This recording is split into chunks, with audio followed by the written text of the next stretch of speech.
Okay, welcome and thank you for joining me today. I like my apps. Unfortunately for the Phantom 2 Vision and the Phantom 2 Vision Plus, there isn't really a great choice. You have of course got the standard DJI app and Litchi, which I've mentioned before. I've also mentioned this one. This is the DJI Ultimate Flight. Although it's called a DJI Ultimate Flight, it isn't written by DJI, isn't endorsed by DJI, but obviously it's still written with the DJI SDK2. It's written by a chap called Ken. Nice guy, lives in America somewhere, and he started developing this program before Litchi. Now, the DJI Ultimate Flight is still a chargeable app. I spoke to Ken to ask him if he's going to make it free, and his response was that Litchi charged a lot more for their P2 apps. They've recouped the money they've made. He still hasn't recouped the money for the Ultimate Flight app for the P2. So it's going to carry on being a chargeable app. Now, I don't quite know what the price is, because obviously I have the app. If I go on Play Store, I have to sign out, go on Play Store to find out what it is, but you can have a look yourself. As a backup app for when Litchi decides it doesn't want to work, it is quite suitable. Now, bear in mind, again, I'll say this, this is for the P2 Vision Plus. This is not for the P3 or the P4. There is a P3, P4 version, which you can download from the Play Store. This video will solely concentrate on the P2 Vision Plus version. I say that because I still get people in the comments asking, oh well, on the P3 if I do this, and it's like, I can't help you. I'm not lucky enough to be a P3 owner. I have a P2V, which I'm more than happy with. So again, this is only for the Phantom 2 Vision Plus. So download DJI Ultimate Flight from the Play Store. When you first launch it, you get this screen. Now this screen has a place to calibrate your compass. It just gives the instructions. A map screen for doing Waypoint missions. You can plan them offline, so you don't need to be connected to your quad. You can just open this up at home, cache the map of the area, browse around, find your flight, and then you can plan a mission. I'll just go into that briefly. Now you see the operation cannot be used until flight controls are enabled using app settings. That stops you from trying to plan any kind of mission until you activate flight mode. So you'll find that in the DJI app.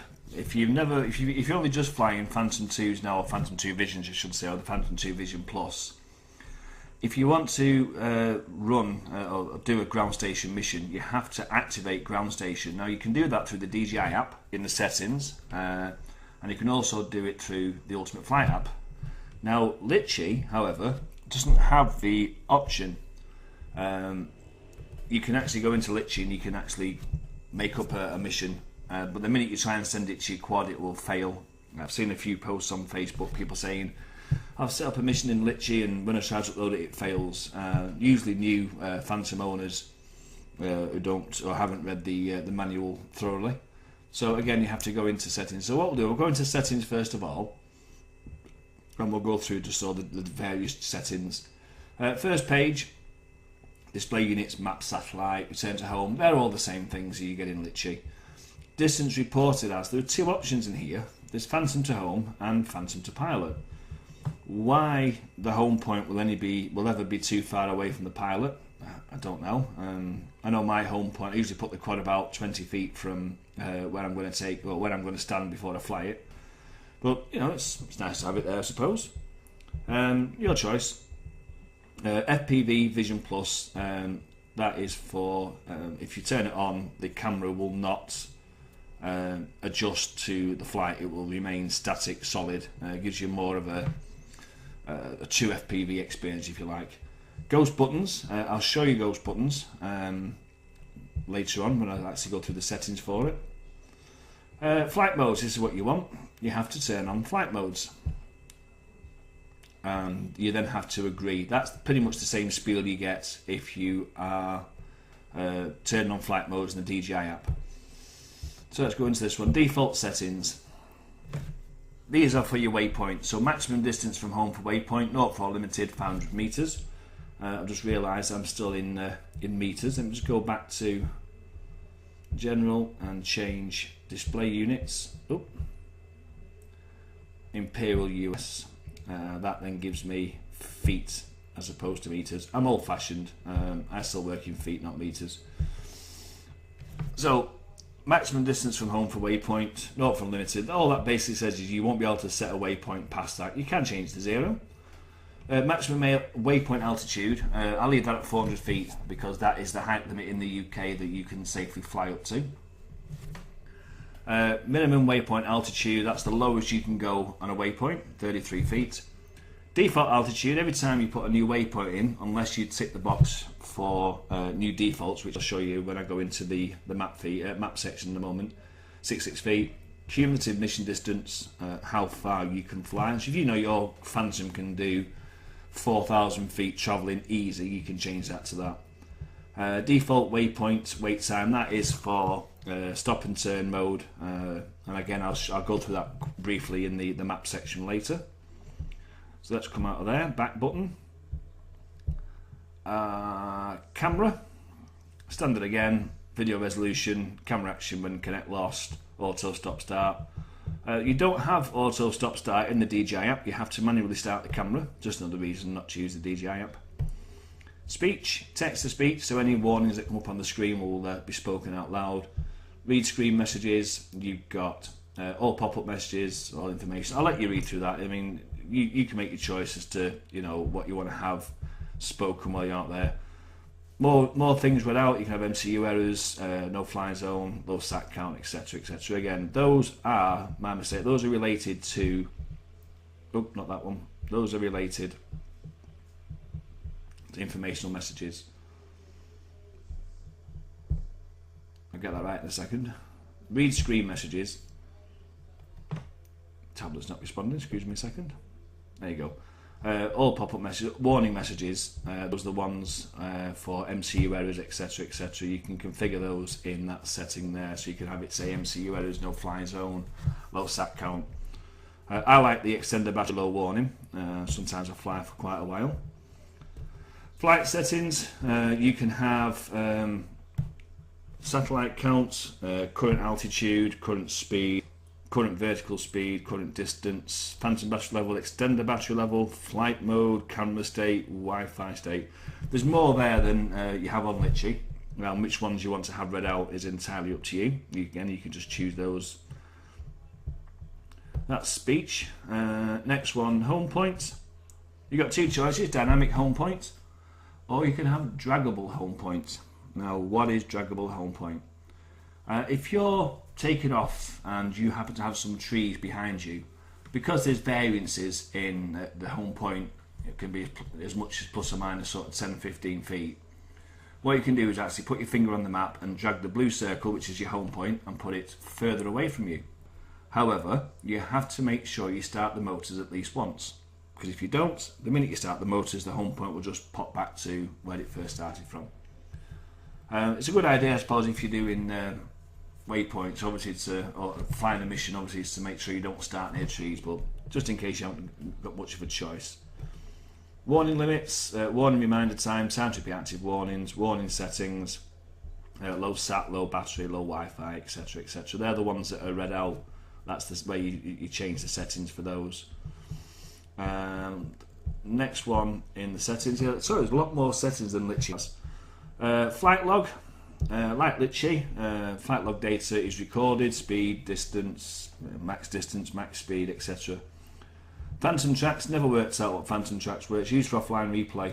I'm not entirely sure how that differs from that. And obviously log frequency being 1 second.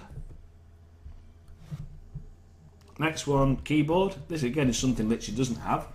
If you've got a tablet like mine, you can use the volume up or volume down button to do a series of things. Things like camera up, camera down, take a photo, stop start video, settings.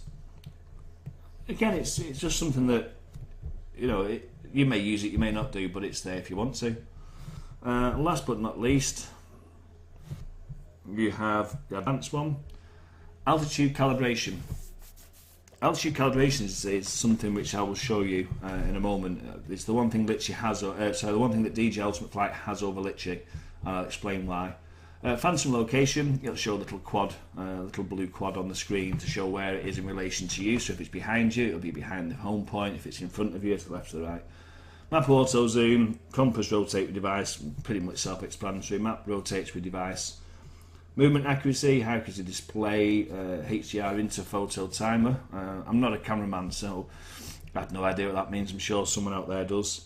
HDR step, number of exposures to move between shots. Again, I don't know. And it's also got a setting for the Zenmous H3 3D 3-axis gimbal and GoPro. I haven't got one, so I wouldn't really know how you would use this app in relation to a non-DJI camera and non-DJI FPV system. There is an explanation for it, which if I'll find a link to it and I'll stick it in a link down the bottom. Debug mode, you can have show debug settings, and you can obviously then reset application defaults. Okay, well that's the setting modes. So what we'll do now is we'll go into this one here, which is the map planning screen. If you want to plan a mission while you're not connected to your quad, simply go into this screen. Let's go over to the local field where I fly from, and that is there. There we go. I'm lucky I've got such large fields behind me and a really kind farmer. I'm not going to go into planning a waypoint mission because it's the same as with Litchi. Set your waypoint, set your defaults, settings, etc. Save it. You can load, delete missions from there. There's one I did earlier. Click on it, load it. That's your summary screen there of all the waypoints that are in that one. Now notice obviously there's no fly button, no go button. This is just purely just for planning missions with. That's all that page does. You can save them. There's no hub like there is with Litchi, and you can't upload them. You can't load them on a PC and copy them down. I believe though you probably could use something like Google Earth. You need to convert the files over to the relevant format. The files are stored in the tablet. If I can just go back to my home page a second, and if we go into my file manager, an SD card. I never have any trouble. Right, okay, DJI Ultimate Flight. There you go, it's marked GS. If I go in GS folder, you'll see there's the ones I've saved. Oop. So I don't want to try and open them, but you can see the two files I've created are both there. So that's all there is in that one. So this one is the FPV screen. So if I start on that one there, you should see a live feed from my quad. No, because unlike Litchi, which has a button at the top that says connect, unfortunately with the DJI Ultimate Flight you do have to manually select your Wi-Fi, and it's something I forget to do.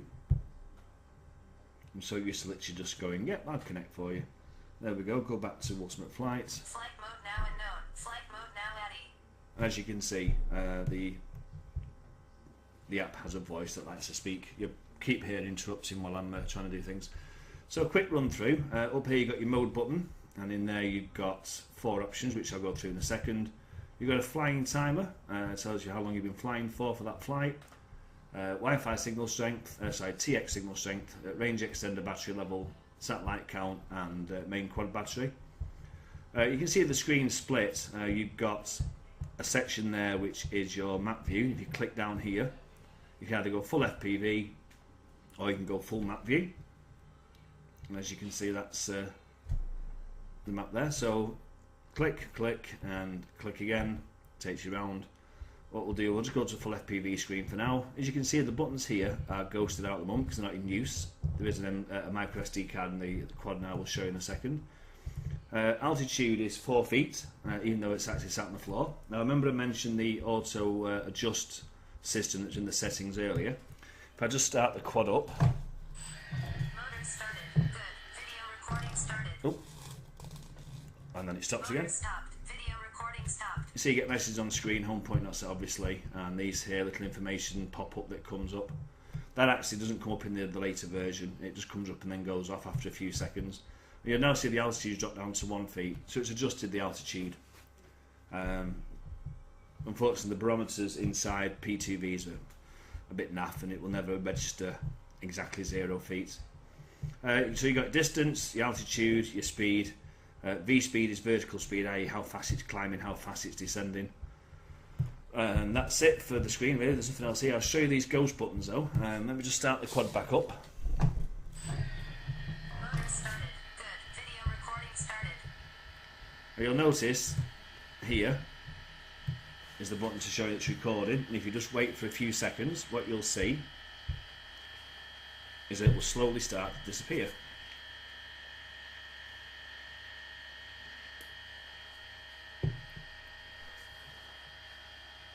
And it slowly disappears as it becomes yours. However, if you just put your finger anywhere near to it, it'll reappear. There you go, just like that. So it just kind of puts out the way. It's a shame we never got this to actually disappear, because this was getting in the way sometimes when you're flying. Stopped. Video recording stopped. I think it's a bit big to have just stuck right in the corner there. Okay, other one, if you put your fingers to the side of the screen here and swipe to the right, you get a pop-out menu. And as you can see, you've got some camera mode settings there. And then you've got further down, you've got video recording resolution. If you click on that, you can change that to default, or you can scroll the wheel around, change it to whatever the settings are. Altitude is 3 feet. Speed is 0 mph. You get a choice there about the wide, medium or narrow view. You can change those. You can change the resolution in the settings for the FPV view, but if you actually want to change the camera settings, you do need to go in here and change those. Don't get the two mixed up. Live resolution video feed is at the bottom down there as well. Just go on there, and again you can change that. Even though you can change the settings, you can still change on there as well. It's pretty much just a bit of a copy of the actual DJI app itself. Return to home altitude, you can set that there. And in advanced operations, you've got format SD card and restore defaults. Click format SD card and then click on the format SD card. SD card format completed. And it gives you an option there. Do you want to save these new settings as the new defaults are only for this flight session? Just click only for this flight session. Okay, so the last thing I want to show you is the various modes. Well, I say various. There's 4 modes. First one clears the screen of all obstructions apart from this blue encompass. Second mode, that's pre-flight mode.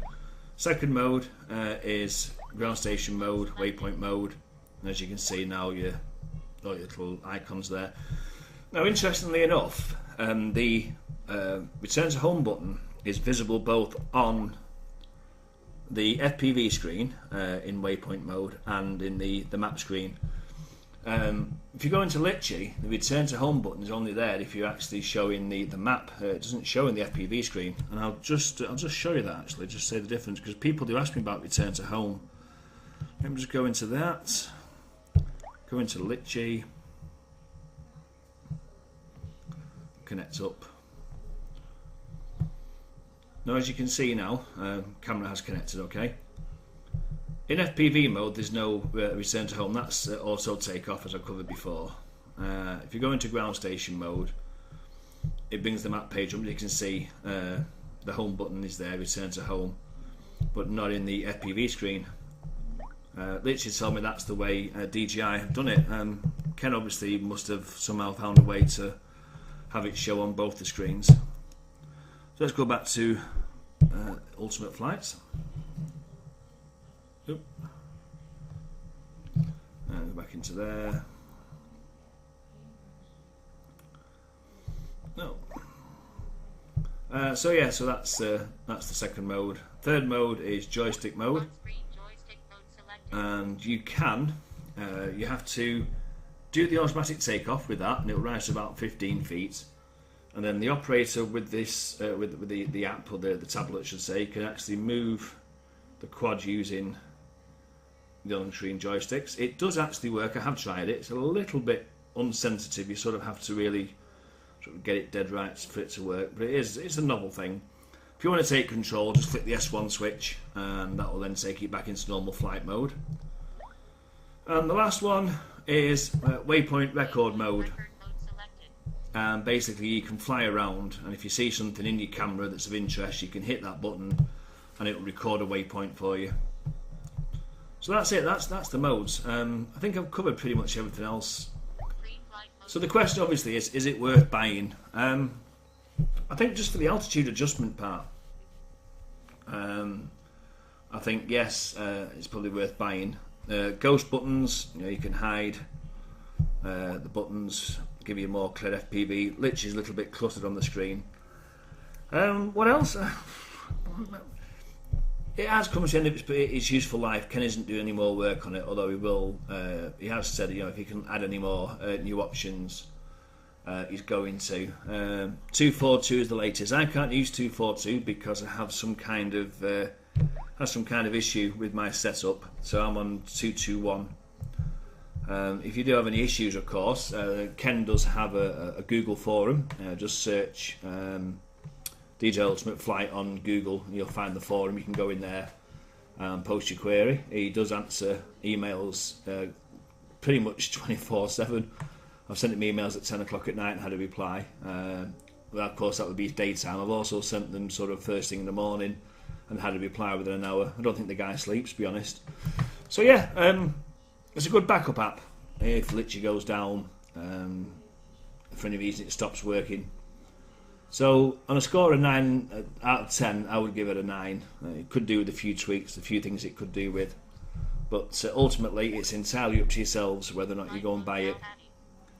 That's it for me. I shall be doing more videos again soon, so stay tuned to this channel. If you haven't subscribed to me, please do subscribe, and click the like button because I like getting likes. In the meantime, fly safely, have fun, and I'll see you again soon.